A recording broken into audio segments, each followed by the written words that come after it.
مشہور کشمیری ادیب Broad caster اوتار کرشن رہبر کو دہلی میں یاد کیا گیا۔ ساہتیہ اکیڈمی کی جانب سے اوتار کرشن رہبر کی شخصیت اور ادب کے میدان میں ان کی خدمات پر ایک سمپوزیم کا انعقاد کیا گیا۔ کشمیری زبان و ادب سے وابستہ مصنفین و ادیبوں نے افتتاحی سیشن میں شرکت کی اور اوتار کرشن رہبر کی کشمیری زبان میں خدمات پر روشنی ڈالی۔ رہبر نے اردو میں ایم اے کیا تھا، لیکن انہوں نے کشمیری زبان کو پروان چڑھایا، نئی نسل کو سامنے لانے کا کام کیا اور کشمیری زبان کے ادب کی تاریخ سمیت نئے لکھنے والوں کو بھی پلیٹ فارم دیا۔ اوتار کرشن رہبر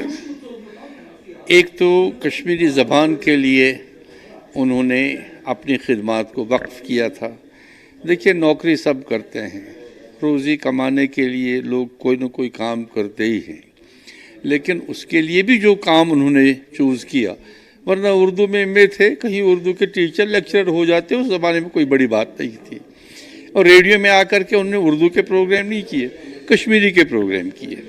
خود افسانے لکھے، ڈرامے لکھے، کشمیری ادب کی تاریخ لکھی، اور اس کے علاوہ جو ڈسکشنز اس نے کیے ہیں، جو انٹرویوز کیے ہیں ریڈیو پہ، اور جس طرح سے مختلف شخصیات کو انٹروڈیوس کیا ہے، اور سب سے بڑی بات جو انہوں نے نئے لکھنے والوں کو انکریج کیا، ان کی حوصلہ افزائی کی، اس اعتبار سے رہبر بڑا آدمی تھا۔ اوتار کرشن رہبر ہمارے استاد لکھنے والوں میں سے تھے، جو اساتذہ تھے ان میں ان کا نام آتا ہے۔ پہل انہوں نے عبدالحد آزاد کی کشمیری زبان اور شاعری کے بعد کشمیری زبان و ادب کی تاریخ لکھی۔ یہ کوئی معمولی کارنامہ نہیں تھا۔ جب کشمیری زبان کو اسکولوں میں پڑھایا جانے لگا، کالجوں میں پڑھایا جانے لگا، تو یہ تاریخ جو لکھی تھی 1800 عیسوی تک، کشمیری زبان و ادب کی تاریخ رہبر صاحب نے، یہ بہت کام آئی۔ یونیورسٹیوں میں، کالجوں میں اس نے بہت مدد دی۔ لیکن ایک اہم بات جو میں آپ کے توسط سے کہنا چاہوں گا وہ یہ ہے کہ اوتار کرشن رہبر کو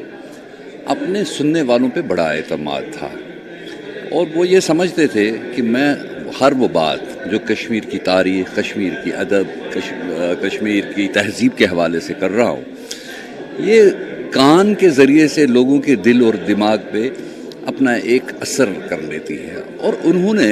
ایز اے براڈ کاسٹر صرف ادیبوں کی نشر و نما نہیں کی، انہیں عام کشمیری کے اندر ادب اور تہذیب اور زبان کے حوالے سے ایک بیداری پیدا کی۔